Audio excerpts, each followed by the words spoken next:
Hello friends, welcome to our YouTube channel. આજે મિત્રો આપણે માહિતી મેળવીશું ગુજરાત પોલીસ ભરતી બોર્ડ દ્વારા ગુજરાત પોલીસની ભરતીને લગતા ઉમેદવારને ઉદ્ભવતા પ્રશ્નોના જવાબ અહીં આપેલા છે. ખાસ નોંધ, નીચે જણાવેલ પ્રશ્નો અને તેના જવાબો ફક્ત ઉમેદવારની સમજ માટે છે. આ બાબતે કોઈ વિવાદ કે મતભેદ માન્ય રહેશે નહીં. ગુજરાત પોલીસ ભરતી બોર્ડ દ્વારા ઉમેદવારના પ્રશ્નોના જવાબ ભરતી બોર્ડ દ્વારા આપવામાં આવેલ છે. કયા કયા સંવર્ગમાં ભરતી થનાર છે? તો બિન હથિયારી પોલીસ સબ ઇન્સ્પેક્ટર, બિન હથિયારી પોલીસ કોન્સ્ટેબલ, હથિયારી પોલીસ કોન્સ્ટેબલ, જેલ સિપાઈ અને હથિયારી પોલીસ કોન્સ્ટેબલ. મહિલાની અલગથી ભરતી થનાર છે? તો ના, મહિલાની સરકારશ્રી દ્વારા અનામતની જોગવાઈ કરેલ હોવાથી ઉપર જણાવેલ સંવર્ગમાં ભરતી કરવામાં આવનાર છે. ફક્ત એસઆરપીએફ કોન્સ્ટેબલ સંવર્ગમાં મહિલાની ભરતી થનાર નથી. લોકરક્ષક ભરતી બોર્ડ દ્વારા કુલ કેટલી જગ્યા ભરવાની થાય છે? તો કુલ 12,472 જગ્યાઓ ભરાશે. વય મર્યાદા કયા દિવસે ગણવાની રહેશે? તો અરજી કરવાનો છેલ્લા દિવસે.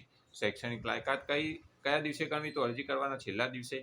વધારાની લાયકાત જેવી કે રમતગમત અંગેના સર્ટિફિકેટ, રાષ્ટ્રકક્ષા રાષ્ટ્રીય રક્ષા university, national forensic science university certificate, NCC seat અને વિધવા સર્ટિફિકેટની લાયકાત કયા દિવસે ગણવી? તો અરજી કરવાના છેલ્લા દિવસે. વય મર્યાદા કેટલી હશે? તો બિન હથિયારી પોલીસ સબ ઇન્સ્પેક્ટર અને પોલીસ સબ ઇન્સ્પેક્ટર માટે લઘુત્તમ 21 વર્ષ, મહત્તમ 35 વર્ષ. લોકરક્ષક કેડર માટે લઘુત્તમ 18 વર્ષ, મહત્તમ 33 વર્ષ. પોલીસ સબ ઇન્સ્પેક્ટર કેડર અને લોકરક્ષક કેડરમાં ઉપલી વય મર્યાદામાં છૂટ બાબતની સૂચનાઓ.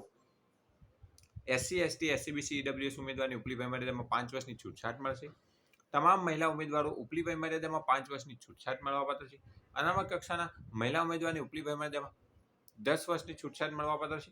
રાજ્ય પોલીસ દળમાં કોન્સ્ટેબલ, હેડ કોન્સ્ટેબલ, એએસઆઈ તરીકે હાલ સેવા ફરજ બજાવેલા ઉમેદવારની બિન હથિયારી પોલીસ સબ ઇન્સ્પેક્ટર સંવર્ગમાં ઉપલી વયમાં નિયમ મુજબ 3 વર્ષની છૂટછાટ મળશે. માજી સૈનિકના વખતના નિયમ અનુસાર મળવાપાત્ર છૂટછાટ. ઉપરોક્ત તમામ છૂટછાટ બાદ ઉમેદવાર માજી સૈનિક સિવાયની ઉંમર 45 વર્ષથી વધુ ન હોવી જોઈએ. ભરતી માટે વધારાના ગુણ કયા કયા પ્રમાણપત્રોના આધારે આપવામાં આવે છે? તો એક, એનસીસીનું સી સર્ટિફિકેટ ધરાવતા ઉમેદવારને વધારાના 2 ગુણ આપવામાં આવે છે. રાષ્ટ્રીય રક્ષા યુનિવર્સિટી અથવા નેશનલ ફોરેન્સિક સાયન્સ યુનિવર્સિટી દ્વારા આપવામાં આવેલ 1 વર્ષ અને તેથી વધુ સમયગાળાની કોઈપણ ડિપ્લોમા, સ્નાતક degree, post graduation diploma, post graduation degree ધરાવતા ઉમેદવારને નીચે દર્શાવેલ વધારાના ગુણ આપવામાં આવે છે. પોલીસ સબ ઇન્સ્પેક્ટર કેડરમાં 1 વર્ષના 5 ગુણ, 2 વર્ષના 9 ગુણ, 3 વર્ષ માટે 12 ગુણ ને 4 વર્ષ અને તેથી વધારેના 15 ગુણ. લોકરક્ષક કેડર માટે 1 વર્ષના 3 ગુણ, 2 વર્ષના 5 ગુણ, 3 વર્ષના 8 ગુણ ને 4 વર્ષથી તેથી વધુ માટે 10 ગુણ. રમતના ગુણ માટે જાહેરાતમાં જણાવ્યા મુજબ નિયત કરેલ શરતો પરિપૂર્ણ કરનાર ઉમેદવારને રાષ્ટ્રીય, આંતરરાષ્ટ્રીય અથવા આંતર યુનિવર્સિટી અથવા અખિલ ભારત શાળા સંઘ દ્વારા યોજાતી સ્પર્ધામાં માત્ર પ્રતિનિધિત્વ કરેલ જેવા ઉમેદવારને પસંદગીમાં અગ્રતા માટે પોલીસ સબ ઇન્સ્પેક્ટર કેડરમાં મુખ્ય પરીક્ષામાં મેળવેલ તથા લોકરક્ષક કેડરમાં લેખિત પરીક્ષામાં મેળવેલ કુલ ગુણના 5% ગુણ ઉમેરી આપવામાં આવશે. વધુ માહિતી માટે વેબસાઇટ જોઈ લેવી. કઈ રમતોમાં વધારાના ગુણ મળવાપાત્ર છે? તો અહીંયા દર્શાવેલ મિત્રો ટોટલ 25 પ્રકારની રમતોમાં વધારાના ગુણ મળવાપાત્ર છે. વિધવા મહિલા ઉમેદવારને પસંદગીમાં અગ્રતા આપવા માટે પોલીસ સબ ઇન્સ્પેક્ટર કેડરમાં મુખ્ય પરીક્ષામાં મેળવેલ તથા લોકરક્ષક કેડરમાં લેખિત પરીક્ષામાં મેળવેલ કુલ ગુણના 5% ગુણ ઉમેરી આપવામાં આવશે. પરંતુ આ માટે તેઓની નિમણૂક સમયે પુનઃલગ્ન કરેલ ન હોવા જોઈએ. મહિલાઓ કઈ જગ્યાઓ માટે અરજી કરી શકે? મહિલાઓ એસઆરપીએફ કોન્સ્ટેબલ સિવાય તમામ જગ્યાઓ માટે અરજી કરી શકશે. માજી સૈનિક તરીકે અરજી કોણ કરી શકે? આર્મી, નેવી, એરફોર્સમાંથી નિયમ અનુસાર નિવૃત્ત થયેલ હોય અથવા અરજી કરવાની છેલ્લી તારીખથી 1 વર્ષની અંદર નિવૃત્ત થનાર હોય તેમજ માજી સૈનિક તરીકે અરજી કરી શકે. બીએસએફ, આરપીએફ, પેરામિલિટરી ફોર્સના નિવૃત્ત કર્મચારી અરજી કરી શકશે નહીં.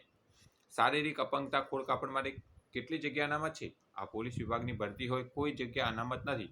સીસીસી કોમ્પ્યુટરનું સર્ટિફિકેટ ન હોય તો અરજી કરી શકાય? હા, પરંતુ કોમ્પ્યુટરનું પૂર્વ જ્ઞાન હોવું જરૂરી છે. જેમ કે રાજ્ય સરકારશ્રીએ વખત નક્કી કર્યા મુજબ કોમ્પ્યુટરની બેઝિક નોલેજની પરીક્ષા પાસ કર્યાનું આવું પ્રમાણપત્ર નિમણૂક મેળવતા પહેલા અચૂક રજૂ કરવાનું રહેશે. એસસીબીસી માટે નોન ક્રિમિનલ સર્ટિફિકેટ રજૂ કરવાનું રહેશે.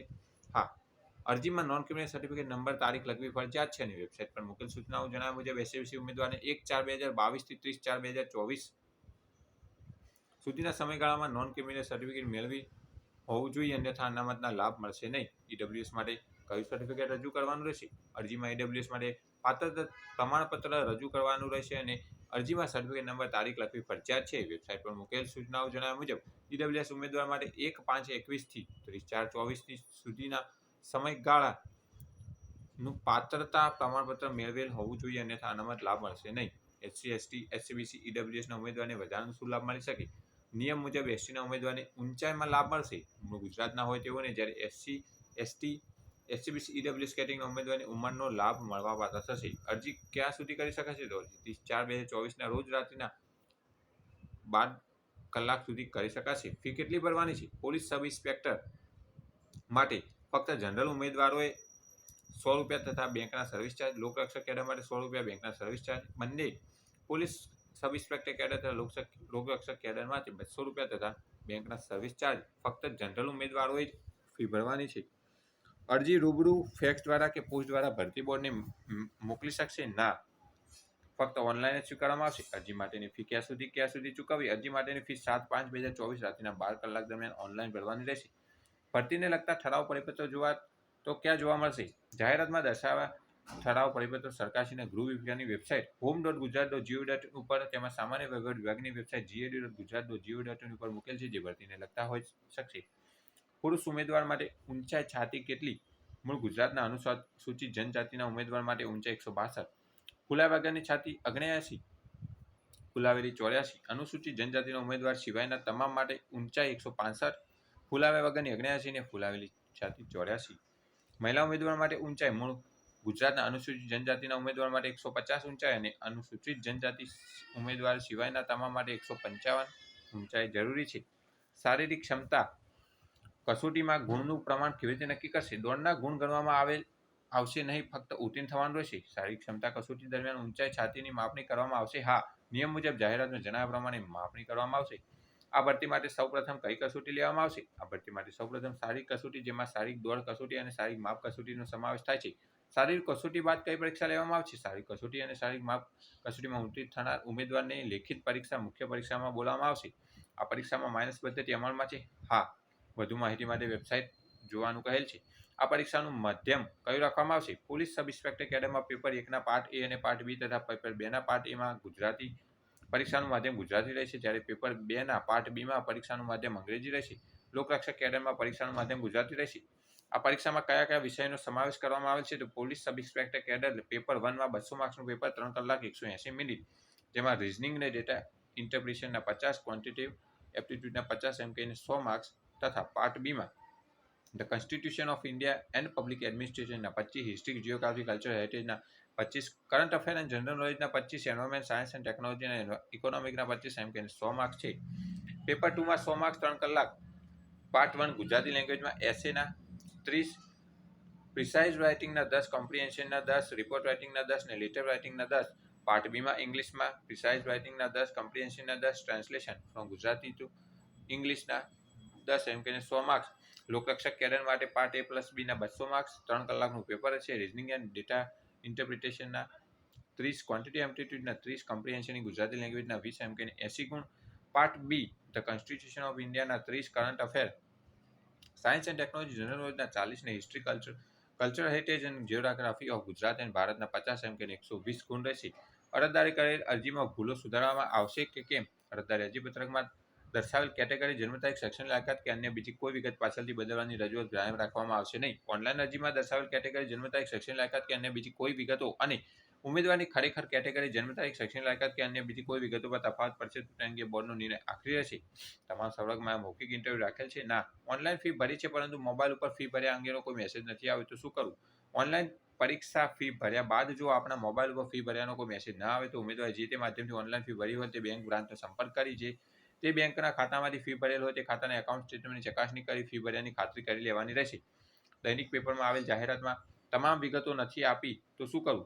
તમામ વિગતો જોવા માટે હાલ પૂરતી લોકસભા ભરતી બોર્ડની વેબસાઇટ ઉપર મૂકવામાં આવેલ જાહેરાત સંબંધે વિગતવારની સૂચનાઓને અભ્યાસ કરી લેવો અથવા ઉચ્ચની વેબસાઇટમાં જઈને પોલીસ ભરતી અંગેની સૂચનાઓ જોઈ લેવાની રહેશે. એક કરતાં વધારે અરજી થઈ ગઈ હોય તો શું કરવું? એક ઉમેદવાર એક જ અરજી કરી શકશે, તેમ છતાં એકથી વધુ અરજીના કિસ્સામાં સૌથી છેલ્લે કન્ફર્મ થયેલ એક અરજી માન્ય ગણાશે. તે સિવાયની બધી અરજીઓ રદ થશે અને ભરેલ ફી નાણાં પરત મળશે નહીં. ગ્રાઉન્ડ અને પરીક્ષા કયા મહિનામાં યોજાશે? તારીખ જાહેર કરવી. ચોમાસા પછી યોજવાની સંભાવના છે. પીએસઆઈની ભરતીમાં ગ્રેજ્યુએશનના લાસ્ટ ટાઈમમાં હોય તો તેવા ઉમેદવારો અરજી કરી શકશે? તો ના. પરીક્ષા ઓનલાઈન લેવાશે કે ઓફલાઈન? તો ઓફલાઈન. માર્કશીટ સુધારા માટે આપી હોય તો હજી સુધી ન આવી તો ફોર્મ ભરી શકાય? હા. 12માની માર્કશીટ મુજબ નામ અપલોડ કરીએ ત્યારે આઈડી કાર્ડમાં નામ અલગ પડી જાય ત્યારે શું કરવું? કારણ કે માર્કશીટ જૂની હોય અને ગેજેટમાં નામ સુધારેલ હોય તો અરજી કયા નામથી કરવી? ધોરણ 12 અથવા તેને સમકક્ષ પરીક્ષા પાસની માર્કશીટ મુજબ નામ લખવાનું રહેશે. બાકીની વિગત પરીક્ષાના કોલ લેટર સમયે જણાવવામાં આવશે. વેઇટિંગ લિસ્ટની જોગવાઈ કરવામાં આવે છે તો પીએસઆઈની ભરતી જગ્યાઓ માટે જોગવાઈ છે. લોકરક્ષક કેડરમાં તેની જોગવાઈ નથી. આઈટીઆઈ ઉપર 12 પાસ કર્યું હોય તો તે ફોર્મ ભરી શકે. હા, ધોરણ 12 સમકક્ષ ગણાય. 12 સમકક્ષનું ગેપ સર્ટી અપલોડ કરવું કે ઇક્વિવેલન્સી સર્ટી? તો ઇક્વિવેલન્સી સર્ટી. ગ્રેજ્યુએશન પૂર્ણ થયેલ છે પરંતુ 21 વર્ષ પૂરા ન થયા હોય તો ફોર્મ ભરી શકાય. પીએસઆઈ માટે ના ભરી શકાય પણ લોકરક્ષક માટે ભરી શકાય. ટેટુ છૂંદણા હોય તો ફોર્મ ભરી શકાય. ફોર્મ ભરી શકાય પરંતુ નિમણૂક પૂર્વે મેડિકલ પરીક્ષામાં પાસ થવું જરૂરી છે. આંખના નંબર હોય તો ફોર્મ ભરી શકાય. ફોર્મ ભરી શકાય પરંતુ નિમણૂક પૂર્વે મેડિકલ પરીક્ષામાં પાસ થવું જરૂરી છે. તૂટેલા દાંત હોય તો ફોર્મ ભરી શકાય. ફોર્મ ભરી શકાય પરંતુ નિમણૂક પૂર્વે મેડિકલ પરીક્ષામાં પાસ થવાનું રહેશે. અન્ય રાજ્યોના ઉમેદવારો અનામતના લાભ મેળવી શકે કે કેમ? ના. અન્ય રાજ્યોના ઉમેદવાર જનરલ તરીકે ફોર્મ ભરી શકે. નોંધ: જો કોઈ ઉમેદવારને ખાસ કિસ્સામાં જરૂરિયાત જણાય તો રૂબરૂ મુલાકાત માટે નીચેના સરનામાનો સંપર્ક કરવો. ગુજરાત પોલીસ ભરતી બોર્ડ કચેરી, બંગલા નંબર G12, સરિતા ઉદ્યાનની નજીક, ધોરણ 9, ગાંધીનગર, પિન 38/2007. તો મિત્રો, ઘણા ખરા ઉમેદવારના પ્રશ્નોના જવાબ અહીં મળી ગયા છે. ગુજરાત પોલીસ ભરતી બોર્ડ દ્વારા આ પ્રશ્નોના જવાબ આપવામાં આવેલ છે, જેને અનુસરવું. Thanks for watching this video. Thanks and good bye.